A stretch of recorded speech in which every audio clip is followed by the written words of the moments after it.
같이 보겠습니다. 마지막으로 말하노니 너희가 다 마음을 같이하여 공경하며 형제를 사랑하며 불쌍히 여기며 겸손하며 나를 욕으로 갚지 말고 도리어 복을 누리라. 이를 위하여 너희가 결심을 받았으니 이는 복을 이어받게 하려 하심이라. 그러므로 생명을 사랑하고 좋은 날 보기를 원하는 자는 혀를 금하여 악한 말을 붙이며 그 입술로 거짓을 말하지 말고 악에서 떠나 선을 행하고 합평을 구하며 그것을 따르라. 오늘 말씀은 은혜로운 성도 앞으로라는 말씀을 가지고 같이 말씀의 은혜를 나누겠습니다. 길을 걷다가 혼자서 아주 땀을 흘리며 열심히 요가를 하는 한 젊은 사람을 보고서 할머니가 하는 말이 뭘 저렇게 혼자 벌 서고 있나 라고 말을 하죠. 그 옆에서 할아버지가 뭐라고 했을까요? 그러게 많이 잘못했나요? 라고 얘기를 했다는 거죠. 모르면은 그렇게 생각할 수도 있겠죠. 많이 잘못해서 벌 쓰고 있다고 생각할 수도 있겠죠. 죄와 벌을 쓴 러시아 세계적인 작가 도스토옙스키는 이런 이야기를 했습니다. 타인에 대한 연민과 사랑으로 고립되는 것을 피할 수가 있다. 연민이야말로 인간이 존재하기 위한 첫 번째 법칙이다. 누구나 인생의 의미를 마음대로 정의할 수 있을지 모르겠지만 인생에 있어서 사랑과 다른 사람에 대한 돌봄은 가장 보편적인 덕목이라고 말할 수 있을 것이다. 우리나라 옛날에 보면은 인정이 있었죠. 인정이 있어야만이 살 맛이 나는 거죠. 은혜가 뭘까요? 은혜는 긍휼과 돌봄이 있는 곳이 바로 은혜가 있는 곳입니다. 우리는 어떻게 죄에서 또 죄책감에서 과연 자유할 수 있을까? 죄가 더한 곳에 은혜가 많다라는 말씀이 있습니다. 로마서 5장 20절 21절에 그러나 죄가 더한 곳에 은혜가 더욱 넘쳤나니 이는 죄가 사망 안에서 왕노릇한 것 같이 은혜도 또한 그로 말미암아 왕노릇하여 우리 주 예수 그리스도로 말미암아 영생에 이르게 하려 함이라. 은혜란 과연 무엇일까? 나의 부족함과 내가 의롭지 못함에도 불구하고 그대로의 나를 받아주는 것이 바로 은혜입니다. 그래서 은혜를 뭐라고 하죠? 선물이라고 말을 합니다. 은혜는 하나님의 선물이다.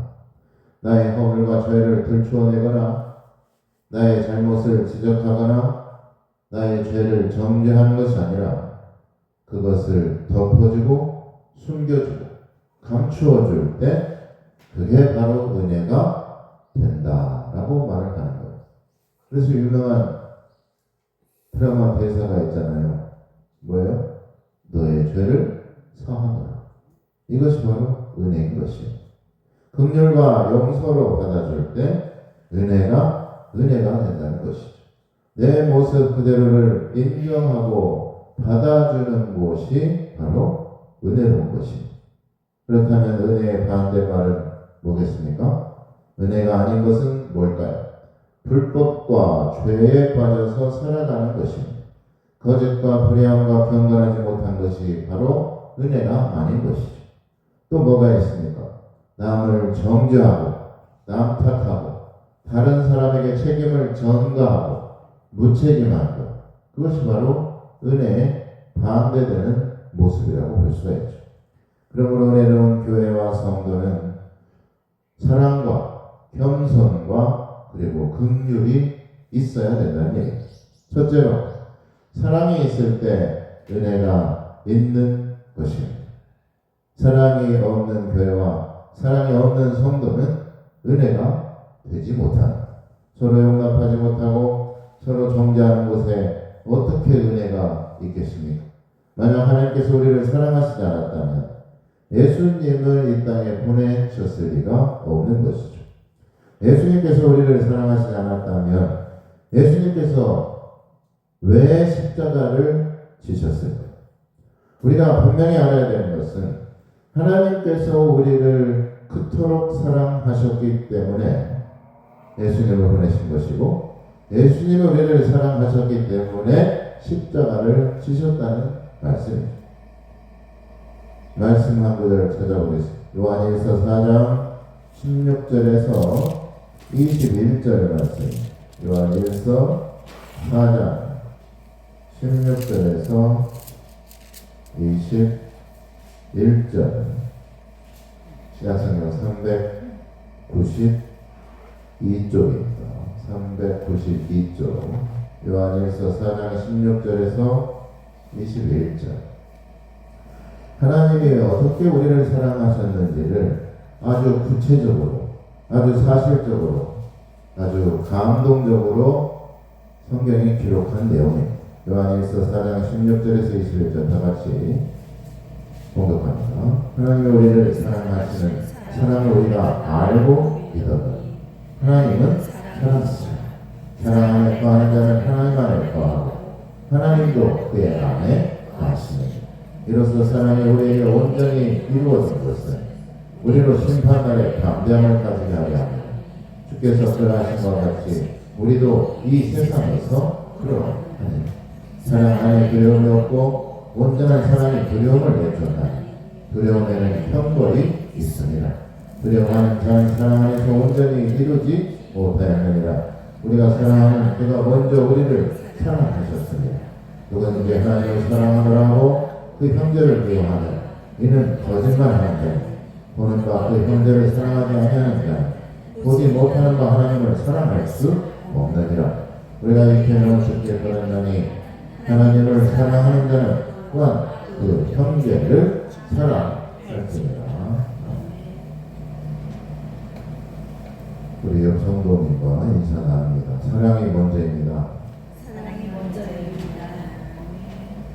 미워하고 증오하고 서로 헐뜯고 험담하고 욕하고 지적하고 사랑이 먼저라는 것을 우리가 깨닫고 살아가야 됩니다. 사랑하는 것이 그게 바로 은혜로운 성도며 그게 바로 은혜로운 교회가 되는 최우선의 조건이라는 사실을 믿으시기 바랍니다. 내가 먼저 용서할 수 있기를 바랍니다. 내가 먼저 사랑할 수 있기를 바랍니다. 은혜로운 성도는 남을 비난하거나 남을 험담하지 않습니다. 은혜로운 교회는 교만하지 않고 집단 이기주의에 빠져 있지 않습니다. 어떤 악마가 화살을 만들어 놓고 그 화살에 마법을 걸어놨다고 합니다. 그 마법은 화살이 끝없이 세상을 맴돌며 사람들을 쏘아 죽이는 그러한 마법이었죠. 그 마귀는 수많은 화살에 똑같은 마법을 그렇게 걸어놨습니다. 그리고 그 화살을 사람들에게 다 나누어 주었습니다. 사람들이 화살을 쏘아 상대방을 죽이더라도 결국에 그 화살이 되돌아와 그 화살을 쏜 사람에게 돌아와 죽게 만드는 그런 마법이었습니다. 그런데 시간이 흘러 지상에 있는 모든 사람들이 그 화살이 죽게 되자 그 화살이 과연 어디로 갔을까요? 그 마법을 걸었던 악마에게 그 화살이 되돌아간 것입니다. 결국 그 악마는 자기가 만든 그 마법 때문에 화살에 맞아 죽게 되었다는 것입니다. 그리고 그 화살의 이름이 바로 뭐냐면 험담이라는 화살인 것입니다. 남을 비방하거나 남을 비판하면 결국 되돌아온다는 것을 우리에게 알려주고 있습니다. 누가복음 6장 37절에 예수님께서 비판하지 말라. 그리하면 너희가 비판받지 않을 것이요 정죄하지 말라. 그리하면 너희가 정죄를 받지 아니할 것이요 용서하라. 그리하면 너희가 용서를 받을 것이다. 헤아림으로 헤아림을 받는다라고 주님께서 말씀하신 바가 있습니다. 악순환이 계속되는 것이죠. 비판하면 비판을 받게 되고 남을 비방하고 비난하면 결국 자기도 비난거리가 되는 것이고 비방거리가 될 수밖에 없다는 얘기예요. 그래서 이런 말이 있지 않습니까? 험담은 세 사람의 무덤이 필요하다. 첫째는 그 험담을 말하는 본인이 죽게 되는 것이죠. 둘째는 험담을 당하는 대상자가 죽게 되는 것이죠. 나머지 세 번째 무덤은 뭘까요? 그 험담을 옆에서 몰래 듣고 있는 사람마저도 죽게 된다. 그래서 세 사람의 무덤이 필요하다. 결국 험담은 모두를 죽게 만든다는 것입니다. 비난하고 비방하는 곳에 거기에 은혜와 사랑과 용서가 있을 리가 없습니다. 그러므로 은혜로운 성도와 교회가 되기 위해서는 험담하고 비방하는 말을 버려야 됩니다. 칭찬하고 서로 인정하는 말로 바꿔야 된다는 얘기입니다. 정죄하지 말아야 됩니다. 용납하고 용서가 있는 곳에 은혜가 있게 되는 줄 믿으시길 바랍니다. 옛날에 세 자매를 둔 가족이 있었다고 해요. 세 자매는 모두 예뻤으나 그들은 각자 한 가지씩 결점을 가지고 있었다고 합니다. 큰 딸은 게을렀고, 둘째 딸은 도벽이 있었고, 셋째 딸은 남을 험담하는 버릇이 있었어. 한편 아들 삼형제를 둔 어떤 부자가 있었는데 그 세 딸을 모두 자기 집으로 결혼시키지 않겠느냐고 혼담이 왔습니다. 세 자매의 아버지는 자기 딸들이 가지고 있던 결정을 그대로 그 사돈 어른에게 말해주었습니다. 그러자 부자는 그런 문제는 자기가 데리고 살면서 고쳐가겠다고 호언장담을 했다고 해요. 이렇게 세 자매는 시집을 가게 되었습니다. 시아버지는 게으른 뱀이었던 첫째 며느리에게 여러 명의 하인들을 고용해 주었고, 남의 것을 훔치는 도벽이 있는 둘째 며느리에게는 큰 창고에 열쇠를 주어서 무엇이든지 그 열쇠를 가지고 창고를 열어 끄집어 갖게 해 주었습니다. 그리고 남을 헐뜯는 것을 좋아하는 셋째 며느리에게는 매일같이 옆에서 오늘은 험담할 것이 없냐라고 옆에서 물어봤다고 해요. 어느 날 친정아버지는 딸들이 어떻게 지내는지 궁금해가지고 그 딸들 시집 보낸 사돈집을 찾아갔습니다. 큰 딸은 얼마든지 게으름을 피울 수 있어서 즐겁다라고 아버지에게 말을 해요. 둘째 딸은 갖고 싶은 것을 무엇이든지 가질 수 있어서 너무나 재밌고 좋다라고 말을 했어요. 그러나 셋째 딸은 시아버지가 자기에게 부부 문제로 꼬치꼬치 따지고 묻기 때문에 불평했어요. 귀찮다고 불평을 했어요. 친정아버지는 셋째 딸의 말만은 믿을 수가 없었다고 합니다. 왜냐하면 셋째 딸은 시아버지까지도 헐뜯고 욕하고 있었기 때문이었다는 것입니다. 남을 비방하고 남을 욕하는 사람에게 과연 누가 같이 있을 수가 있겠습니까? 불평하고 불만만 있는 사람 곁에서 버틸 수 있는 사람은 없습니다. 은혜를 모르는 것이고 전혀 은혜가 되지 않는 모습인 것입니다. 둘째로 은혜로운 성도와 교회는 겸손해야 된다는 것입니다. 에베소서 4장 1절 3절에 보면 그러므로 주 안에서 갇힌 내가 너희를 권하노니 너희가 부르심을 받은 일에 합당하게 행하여 모든 겸손과 온유로 하고 오래 참음으로 사람 가운데서 서로 용납하고 평안에 매는 줄로 성령이 하나 되게 하신 것을 힘써 지키라. 서로 용서하고 평안하기 위해서는 겸손해야 되며 온유해야 됩니다. 교만하고 사나운 곳에서는 평안할 수가 없겠죠. 교만하거나 자기밖에 모르는 이기적인 곳에서는 평안한 날이 있을 수가 없는 것이, 또 용서도 거기에는 있을 수가 없는 것이죠. 잠언 11장 2절에 보면 교만이 오면 욕도 오거니와 겸손한 자에게는 시혜가 있느니라. 잠언 16장 19절에 겸손한 자와 함께하여 마음을 낮추는 것이 교만한 자와 함께하여 탈취물을 나누는 것보다 낫다라고 말하고 있죠. 교만은 예수님의 겸손과 온유와 반대되는 것입니다. 교만은 마귀의 성품인 것입니다. 천사가 교만해져서 사탄이 된 것이죠.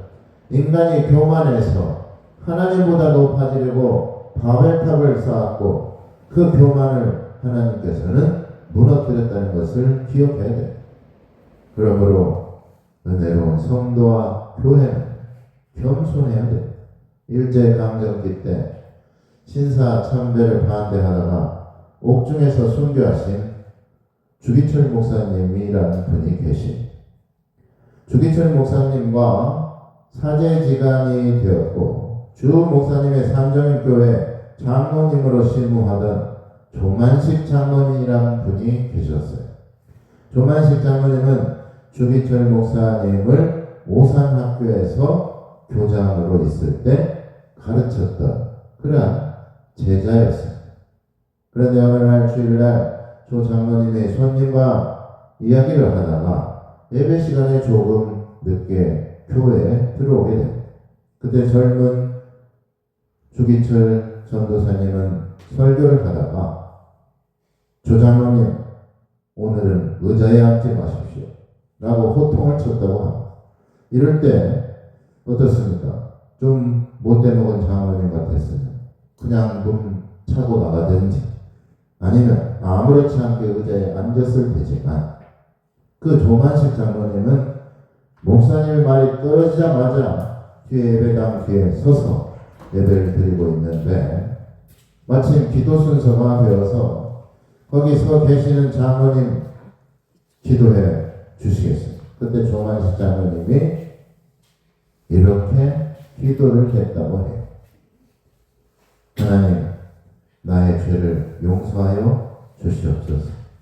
거룩한 주일날 하나님 만나는 것보다 사람 만나는 것을 더 중요시한 제 죄를 용서하시옵소서. 그리고 주의 종의 마음을 아프게 함을 용서하여 주옵소서 라고 회개 기도를 했다는 것이, 그 장로님을 본 교우들은 큰 감동을 받아서 울음바다가 되었다고 해요. 얼마나 겸손한 장로님입니까? 예수님의 겸손과 온유함을 우리는 또한 닮아가야 된다는 얘기예요. 농촌에 교회가 세워지고 그 동네 유지 한 사람이 그 교회를 처음 나오게 되었다고 해요. 얼마 지나지 않아 추수감사절이 되어서 그가 쌀 2가마니를 교회에다 헌금을 했습니다. 그런데 추수감사절에 교회에서 성찬식을 했는데 그 후부터 그분이 교회를 나오지 않는 것이었습니다. 무슨 연고인지 그 동네 잘 아는 집사님께서 알아보니까 성찬식 때 세례 받은 사람에게만 주는 떡과 포도주를 자기만 받지 못한 것 때문에 교회를 나오지 않았다라고 말을 했던 것이죠. 그러면서 뭐라고 했냐면, 세상에 내가 그래도 교회에 쌀 2가마니나 바쳤는데 그 눈곱만한 빵 한 조각도 안 주고 지들끼리만 먹더라 라고 오해를 했기 때문이라는 얘기. 물론 오해했기 때문에 생긴 것이지만 그 또한 내 마음속에 하나님께 내가 이만큼 했다는 자만과 교만이 자리 잡고 있었기 때문이었다는 말씀이죠. 겸손은 예수님의 성품이요 교만은 마귀의 성품이라는 것을 기억해야 됩니다. 끝으로 은혜로운 교회와 성도는 서로 긍휼과 돌봄으로 봉사하고 헌신하는 교회와 성도여야 된다는 얘기입니다. 베드로전서 4장 7절 10절에 보면 만물의 마지막이 가까이 왔으니 그러므로 너희는 정신을 차리고 근신하여 기도하라. 무엇보다도 뜨겁게 서로 사랑할지니 사랑은 허다한 죄를 덮느니라. 서로 대접하기를 원망 없이 하고 각각 은사를 받은 대로 하나님의 여러 가지 은혜를 받는 선한 청지기 같이 서로 봉사하라. 청지기 같이 봉사하라. 청지기는 뭐죠? 주인이 아닙니다. 청지기는 관리인, 청지기는 종이에요.